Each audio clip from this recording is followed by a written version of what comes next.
यदा यदा हि धर्मस्य ग्लानिर्भवति भारत अभ्युत्थानं धर्मस्य तदात्मानं सृजाम्यहम्।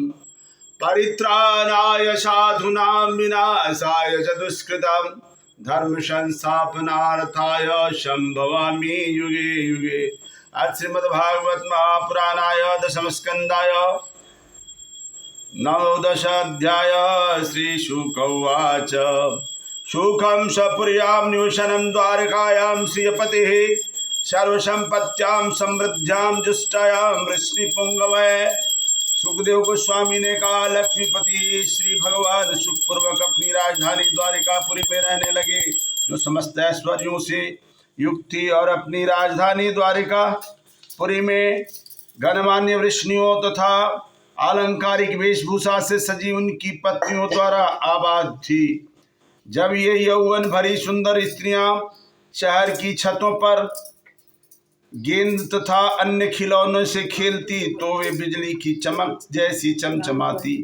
नगर के प्रमुख मार्गों में मद चुआते उन्मत्त हाथियों तथा खूब सजे घुड़सवारों, खूब सजे धजे पैदल सैनिकों तथा सोने से सुसज्जित चमचमाते रथों पर सवार सिपाहियों की भीड़ लगी रहती।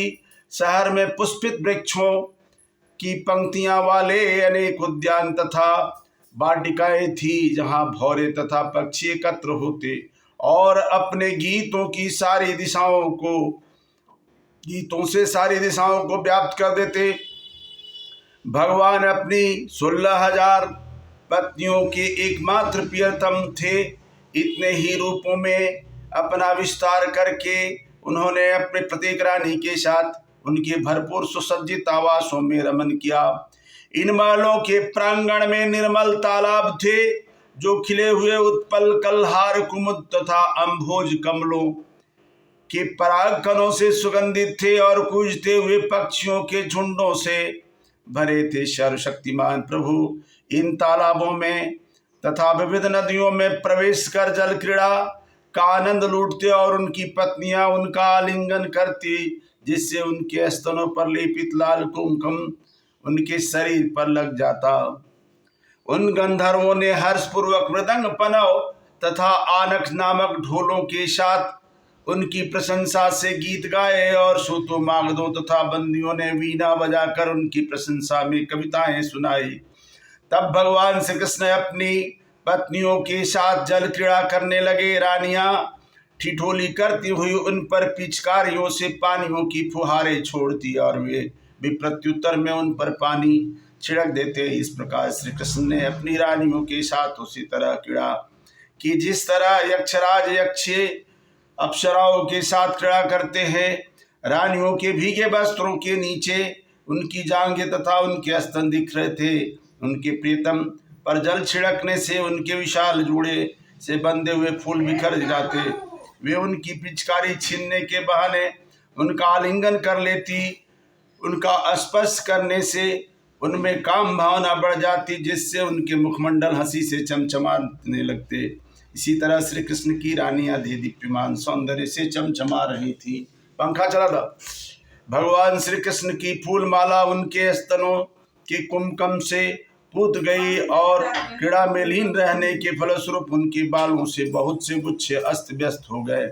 जब श्री भगवान ने अपनी युवा प्रेमिकाओं पर बारंबार जल छिड़का और उन्होंने भी उलटकर उन पर जल छिड़का, तो उन्होंने वैसा ही आनंद लूटा जिस तरह हाथियों का राजा हथनियों के साथ संग में आनंद लूटता है।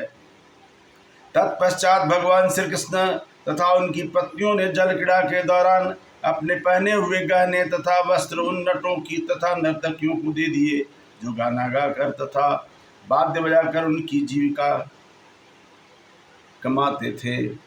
रानियां भाव में आत्मविस्मृति में जड़ बन जाती और उनके मन एकमात्र श्री कृष्ण में लीन हो जाते। तब वे अपने कमल नेत्र श्री प्रभु के विषय में सोचती हुई इस तरह बोली, मानो पागल उन्मादग्रस्त हो, कृपया ये शब्द मुझसे सुने, जैसे जैसे उन्हें बतला रहा हूँ। रानियों ने कहा, हे कुररी पक्षी, तुम विलाप कर रही हो, अब तो रात्रि है और श्री भगवान इस जगत में कहीं गुप्त स्थान में सोए हुए हैं, किंतु हे सखी तुम जगी हुई हो और सोने में असमर्थ हो।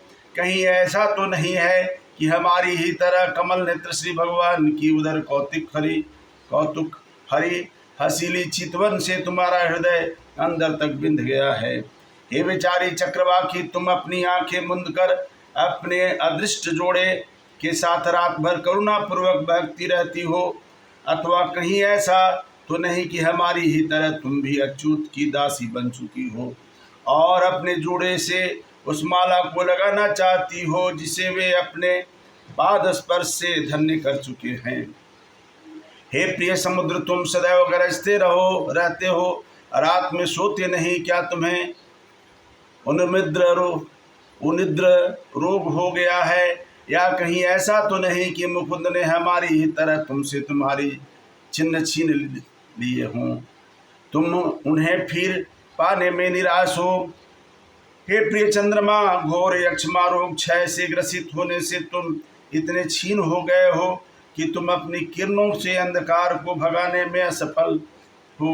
या फिर कहीं ऐसा तो नहीं कि तुम इसलिए आवाक प्रतीत हो रहे हो क्योंकि हमारी ही तरह तुम भी कुमुद द्वारा दिए गए उत्साहप्रद वादों को स्मरण नहीं कर सकते?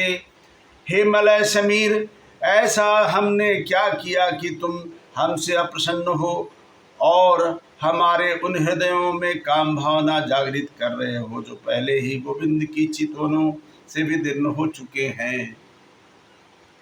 हे पूज्य बादल, निसंदेह तुम यादवों के उन प्रधान के अत्यंत प्रिय हो जो श्रीवत्स का चिन्ह धारण किए हुए हैं। तुम भी हमारी तरह उनसे प्रेम द्वारा बंधे हुए हो, उनका ही चिंतन करते हो।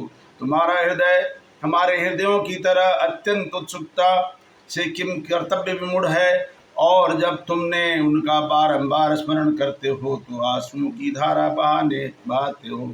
कृष्ण की संगति ऐसा ही दुख लाती है।